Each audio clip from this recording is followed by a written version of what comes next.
Price card. இன்றைய தியானம் 1 கொரிந்தியர் 15:51 முதல் 58 வரை. இதோ ஒரு ரகசியத்தை உங்களுக்கு அறிவிக்கிறேன். நாம் எல்லாரும் நித்திரை அடைவதில்லை.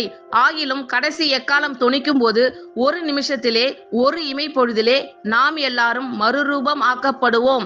எக்காலம் தொனிக்கும். அப்பொழுது மரித்தோர் அழிவில்லாதவர்களாய் எழுந்திருப்பார்கள். நாமும் மறுரூபம் ஆக்கப்படுவோம்.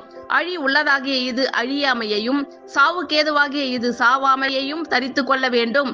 அழி உள்ளதாகிய இது அழியாமையையும், சாவுக்கேதுவாகிய இது சாவாமையையும் தரித்து கொள்ளும் போது மரணம் ஜெயமாக விழுங்கப்பட்டது என்று எழுதியிருக்கிற வார்த்தை நிறைவேறும்.